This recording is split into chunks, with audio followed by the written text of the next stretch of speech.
সালে যখন 47-এ যখন দেশ বিভাগ হয় তারপর থেকে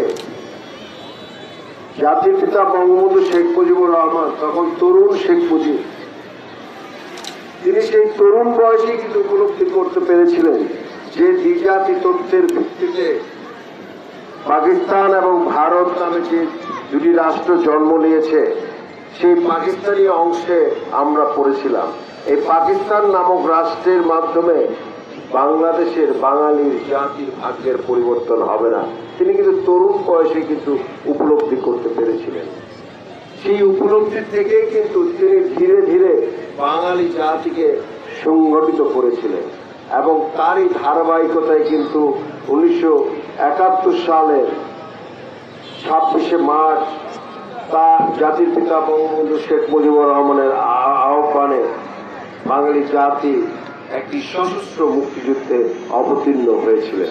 সেই সশস্ত্র মুক্তিযুদ্ধের পর দীর্ঘ 9 মাস যুদ্ধের পর, রক্তক্ষয়ী যুদ্ধের পর বাংলাদেশ স্বাধীন হয়েছিল।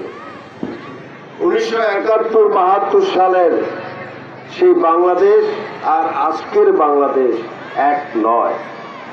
1971-72 সালে যখন একটি যুদ্ধ বিধ্বস্ত বাংলাদেশের দায়িত্ব জাতির পিতা বঙ্গবন্ধু শেখ মুজিবুর রহমান নিয়েছিলেন, তিনি কিন্তু বাংলাদেশকে, এই নবরাষ্ট্রকে একটি আধুনিক রাষ্ট্র হিসেবে বিশ্বের কাছে পরিণত করার জন্য তিনি কিন্তু নিরলসভাবে কাজ করে গেছেন।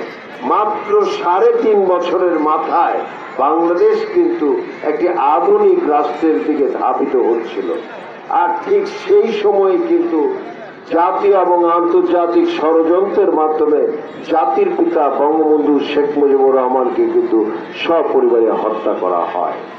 1971-72 সালে যেখানে বাংলাদেশ 30 লক্ষ টন খাদ্যশস্যে ঘাটতি ছিল, সেখানে বাংলাদেশ আজকে জননেত্রী শেখ হাসিনার নেতৃত্বে